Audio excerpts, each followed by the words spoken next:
नमस्कार बच्चों, क्लास 8। जैसे कि मैं आपको हिंदी में व्याकरण में पाठ है आपका है लिपि, भाषा, बोली, भाषा, लिपि और व्याकरण। ये मैं आपको समझा रही थी। आधा चैप्टर मैंने आपको समझाया था। उसके बाद आधा चैप्टर मैं आज समझाऊंगी और उससे संबंधित मैं आपको प्रश्न भी दूंगी। तो बच्चों, दिनांक है आपकी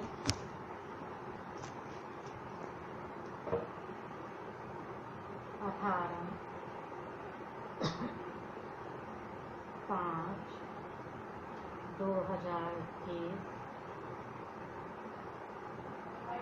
कक्षा 8।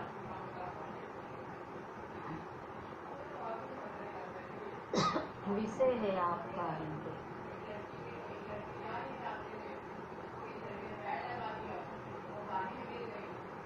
व्याकरण में पाठ है कि आपका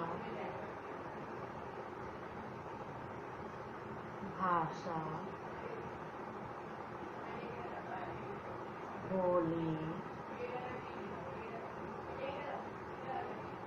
लिपि और व्याकरण।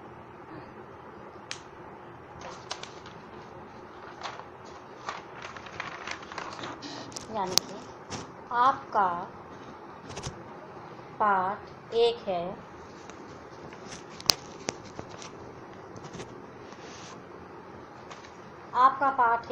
व्याकरण, भाषा, बोली, लिपि और व्याकरण। इससे संबंधित 2 प्रश्न मैंने आपको लिखाए थे।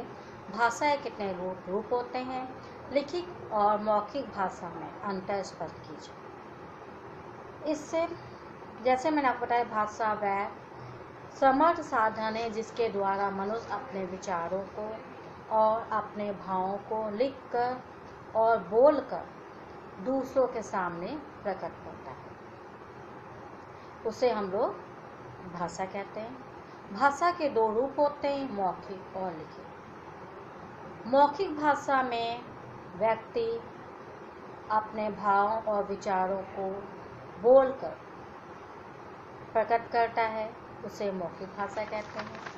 और लिखित भाषा में व्यक्ति अपने विचारों और भावों को लिखकर प्रकट करता है, उसे हम लोग लिखित भाषा कहते हैं। और बोली, जैसे मैंने बताया था कि भाषा एक विशाल देश है, वहाँ पर अनेक बोलियाँ बोली जाती हैं। जैसे कि हरियाणा में हरियाणवी, कन्नौज में कन्नौजी, छत्तीसगढ़ में छत्तीसगढ़ी और मारवाड़ में मारवाड़ी बोली जाती है। जो थोड़ी थोड़ी दूर पर बदलने वाली जो मौखिक भाषा होती है, उसे बोली कहा जाता है। यानी थोड़ी थोड़ी दूर पर जब व्यक्ति की भाषा में, बोली में अंतर आ जाता है, उसे हम लोग बोली कहते हैं। जैसा कि लिपि किसे कहते हैं? उच्चारित ध्वनि संकेतों को लिखित रूप में व्यक्त करने के लिए कुछ लिखित चिन्ह बनाए जाते हैं। उन लिखित चिन्हों को ही हम लोग लिपि चिन्ह कहते हैं। और लिपि चिन्हों की पूरी व्यवस्था लिपि है। हमारे भारत में बहुत सारी भाषाएं हैं जिनकी लिपियां भी अलग अलग हैं, जैसा कि संस्कृत, हिंदी और मराठी, नेपाली। इन सब की जो लिपि है, इन सब की लिपि है देवनागरी। यानी कि इन सब की लिपि देवनागरी है। उसके बाद है पंजाबी। पंजाबी की देवनागरी कौन सी है? गुरमुखी।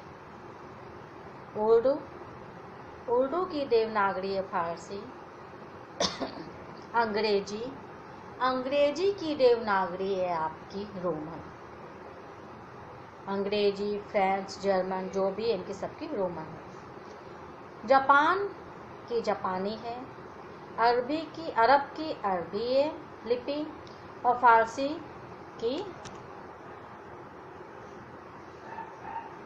फारसी लिपि जो होती है वो दाईं से बाईं और लिखी जाती है। उसके बाद व्याकरण। किसी ने कहा बालक पुस्तक पढ़ती है, यानी बालिका बालक पुस्तक पढ़ती है। ये व्याकरण व्याकरण के नियमों के अनुरूप नहीं है। इसका शुद्ध रूप होगा कि बालक पुस्तक पढ़ता है। शब्दों के शुद्ध रूप का ज्ञान हमें व्याकरण के द्वारा ही मिलता है। यानी बालक पुस्तक पढ़, ये वाक्य आपका गलत है। तो इसका होगा बालक पुस्तक पढ़ता है। उसके बाद है आपके व्याकरण के अंग। व्याकरण के 4 अंग हैं: ध्वनि विचार, शब्द विचार, पद विचार और आपका वाक्य विचार। जो आपका ध्वनि विचार है उसमें ध्वनियों के भेद, उच्चारण, लेखन और उसके संयोजन पर विचार किया जाता है। उसके बाद है शब्द विचार। इसमें शब्द की उत्पत्ति, भेद, रूपांतर, रचना पर विचार किया जाता है। पद विचार में पद भेद, पद बंध पर विचार किया जाता है। वाक्य विचार में वाक्य जो संरचना होती है, वाक्य भेद होते हैं, विराम चिन्ह पर विचार किया जाता है। यानी कि व्याकरण के 4 अंग हैं: वाक्य विचार, शब्द विचार, पद विचार और आपका ध्वनि विचार। उसके बाद आपका आता है शब्द, पद और वाक्य में अंतर। यानी कि जो शब्द है उसमें वर्णों का सार्थक एक स्वतंत्र शब्द समूह शब्द कहलाता है। जैसे आम, मोहन, पुस्तक आदि, ये शब्द क्या है? आपके स्वतंत्र समूह शब्द हैं। उसके बाद आपका आता है पद। पद ये जब शब्द वाक्य में प्रयुक्त हो तो उसे पद कहते हैं। वाक्य शब्दों का सार्थक समूह जो किसी भाव या विचार को व्यक्त करने में समर्थ है, उसे हम लोग वाक्य कहते हैं। हिंदी भाषा का महत्व। यानी कि हिंदी भाषा जिस रूप में बोली जाती है प्रायः उसी रूप में लिखी जाती है। यानी जिस रूप में, जिस भाषा को हिंदी में हम लोग बोलते हैं तो उसी रूप में हम लोग उस हिंदी को लिखते भी हैं। अपनी इस सरल प्रकृति के कारण इसका महत्व बढ़ता ही जा रहा है। इसलिए आज ये ना कर समूचे भारत को संपर्क भाषा बन गई है, बल्कि अंतर्राष्ट्रीय स्तर पर भी बोल। यानी कि जो हिंदी है वो आपके भारत में ही नहीं बल्कि अंतर्राष्ट्रीय स्तर पर भी हिंदी भाषा का प्रयोग किया जाता है। आज विश्व के 150 से अधिक विश्वविद्यालय हैं विश्व में, जिसमें हिंदी भाषा पढ़ाई जाती है। यानी कि विश्व में 150 भी ज़्यादा ऐसे विद्यालय हैं जहाँ पर हिंदी भाषा का प्रयोग किया जाता है और वहाँ के विद्यार्थियों को हिंदी भाषा पढ़ाई जाती है। हिंदी भाषा को सभी निपाताओं ने स्वीकार किया गया है और 14 दिसंबर 1949 को इसे राजभाषा घोषित किया गया। यानी 14 दिसंबर 1949 को जो हिंदी भाषा थी उसे राजभाषा घोषित किया गया है। हिंदी के विविध रूप होते हैं: राजभाषा, राष्ट्रभाषा और कार्यालय हिंदी संपर्क भाषा।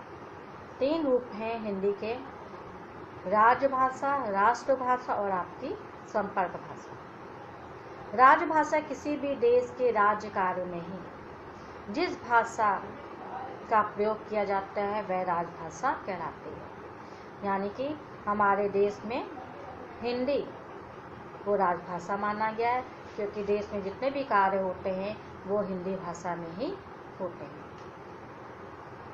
और हिंदी को भी संविधान द्वारा राजभाषा के रूप में स्वीकार किया गया। भारत में अनेक राज्य जैसे राजस्थान हो गया, मध्य प्रदेश हो गया, आपका बिहार हो गया, दिल्ली, हिमाचल प्रदेश आदि ऐसे बहुत से राज्य हैं जहाँ पर हिंदी राजभाषा के रूप में प्रयोग की जा रही है। उसके बाद आपकी राष्ट्रभाषा। जिस देश और राष्ट्र के अधिकांश लोग जिस भाषा का प्रयोग करते हैं उसे राष्ट्रभाषा कहते हैं। जैसे हमारी राष्ट्रभाषा हिंदी है, क्योंकि हमारे देश में बहुत से राष्ट्र हिंदी, क्योंकि सभी लोग भारत में हिंदी भाषा का प्रयोग करते हैं, इसलिए हिंदी हमारी राष्ट्रभाषा है। क्योंकि पूर्व से लेकर पश्चिम तक, उत्तर से दक्षिण तक सभी क्षेत्रों में इसका प्रचार प्रसार और प्रचलन है। भारत के ऐसे बहुत से अधिक प्रांतों हैं जिसमें हिंदी भाषा का प्रयोग किया जाता है। उसके भाषा है संपर्क भाषा। संपूर्ण भारत के विभिन्न जो कार्यालय हैं उनमें भी हिंदी भाषा का प्रयोग बढ़ता जा रहा है। जैसे दूरदर्शन, चलचित्र हो गया, आपके कार्यालय हो गया, पत्र पत्रिकाएं होगी, इन सब में हिंदी भाषा का उपयोग किया जाता है। जैसे कि सरलता के लिए अंग्रेजी अनुवाद भी संलग्न कर जाते हैं, पर कार्यालय हिंदी बोलचाल की भाषा से अलग होती है। उसके लिए तकनीकी शब्दों को जानना अधिक अनिवार्य है। तो बच्चों ये था आपका चैप्टर खत्म हो गया है। इसके मैं निम्नलिखित प्रश्नों के सही विकल्प के आगे सही का चिन्ह लगाइए। इसके अभ्यास कार्य का प्रश्न 1 में आपको दूंगी, जैसे खड़ी बोली, ब्रजभाषा व हरियाणवी कौन सी उपभाषा की बोलियां हैं। इसमें 4 ऑप्शन दिए हैं, उनमें से एक आपका सही है और 3 आपके गलत है। पहला दिया गया पूर्वी हिंदी, दूसरा पश्चिमी हिंदी, तीसरा पहाड़ी हिंदी, चौथा आपका बिहारी हिंदी। यानी कि खड़ी बोली, ब्रजभाषा व हरियाणवी कौन सी उपभाषा की बोलियां हैं। तो इसका आंसर होगा आपका पश्चिमी हिंदी। जो 3 ऑप्शन थे आपके वो गलत थे, चौथा जो आपका है पश्चिमी हिंदी वो आपका सही है। यानी खड़ी बोली, ब्रजभाषा, हरियाणवी पश्चिमी हिंदी उपभाषा की बोलियां। उसके बाद दूसरा पूछा गया भोजपुरी, मगही व मैथिली कौन सी उपभाषाएं व बोलियां हैं। इसके भी 4 ऑप्शन दिए हुए हैं, राजस्थानी हिंदी, बिहारी हिंदी, पहाड़ी हिंदी और आपकी पूर्वी हिंदी। तो इसका आंसर होगा बिहारी हिंदी। यानी कि भोजपुरी, मगही व मैथिली आपकी बिहारी हिंदी उपभाषा की बोलियां हैं। ये 2 क्वेश्चन जो मैं बहुविकल्पीय प्रश्न के 2 क्वेश्चन की पिक में आपको भेजूंगी, उस पिक से आप आपने जो व्याकरण की कॉपी बनाई है, जो क्वेश्चन मैंने आपको दिए थे, उसी में आपको ये करना है, क्लास ग्रुप में सेंड करना। बच्चों अभी भी समय, अगर आपका वर्क पूरा नहीं है तो आप पूरा वर्क करके क्लास ग्रुप में सेंड कर दीजिए। उसी को देखकर मैं आपके अटेंडेंस लगा दूंगी और मई एग्जाम में जो आपको मार्क्स मिलने उसके, तो आपको मार्क्स भी मिल जाएंगे। ठीक है, अगर कोई समस्या हो तो बच्चों आप मुझसे बात कर सकते हैं। नमस्कार।